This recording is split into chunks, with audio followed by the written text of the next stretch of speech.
여러분도 큐티하세요. 하나님의 수고로운 백성 된 삶이라는 제목으로 오늘 묵상하겠습니다.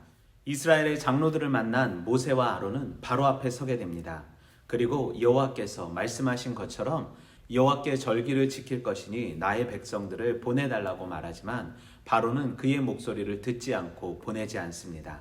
그러자 모세와 아론은 그렇게 하지 않으면 여호와께서 전염병이나 칼로 칠 것을 경고합니다. 화가 난 애굽 왕은 백성들이 노역을 쉬게 할 수 없다면서 노동의 강도를 더 높입니다.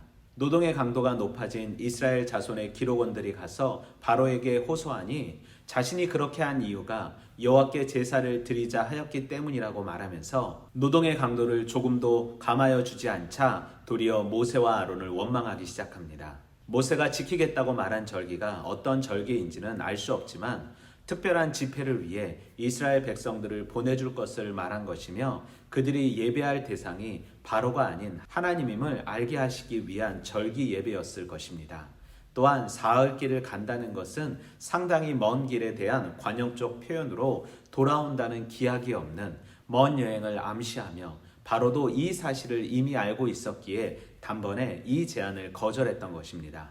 또한 히브리 사람의 하나님이란 작은 자들이 기도할 때 항상 들어주시는 분이라는 의미로 그들의 고난을 돌보시며 그들의 억압자로부터 해방을 약속하신 분임을 말합니다.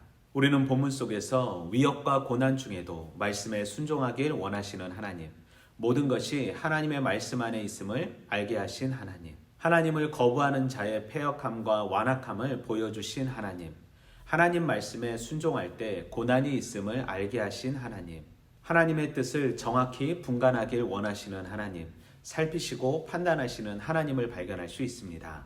바로 앞에 선 모세는 모든 상황이 하나님께서 말씀하셨던 대로 이루어지고 있었음을 알게 됩니다. 그러나 백성들은 현실의 지옥에 직면하였기에 모세와 아론을 원망하며 자신들이 하나님의 아들이 아닌 하나님의 백성이 아닌 바로의 종임을 스스로 말하고 있습니다.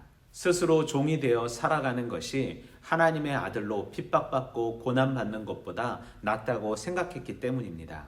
그리고 더 나아가 모세와 아론을 거짓 선동자로 몰아가며 하나님의 심판을 원한다라고 말합니다. 그들은 애굽의 문화 가운데 살면서 하나님보다 바로의 권력, 세상의 권력이 더 무서워 수고와 피곤을 참아내지 못하였던 것입니다. 하나님께서는 이미 이스라엘 백성들을 나의 백성이라 칭하면서 하나님께서 애굽에서 종살이하는 이스라엘 백성들의 존재를 인정하시고 그들을 돌보시기로 작정하시어 이스라엘을 이미 자신의 백성으로 인정하고 있습니다. 하지만 스스로 왕이라고 여겼던 바로는 자신은 여호와를 알지 못하였기에 하나님의 음성이 아닌 자신의 욕망에 귀 기울여 이스라엘 백성들을 피곤케 하고 핍박하게 됨을 보게 됩니다. 우리가 핍박과 고난 가운데서도 좌절하지 말아야 하는 이유는 하나님이 창세전에 나를 택하셔서 자녀 삼아 주셨고 우리의 모든 인생의 유리함을 계수하고 계시기 때문입니다.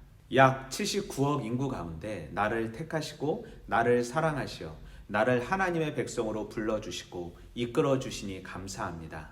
이 세상을 살아갈 때 세상의 풍요를 부러워하며 살아가는 인생이 아닌 하나님께서 주시는 빈곤에 감사하며 즐거워할 수 있길 소망합니다.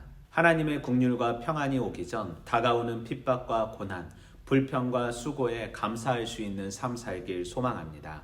오늘도 말씀으로 화이팅!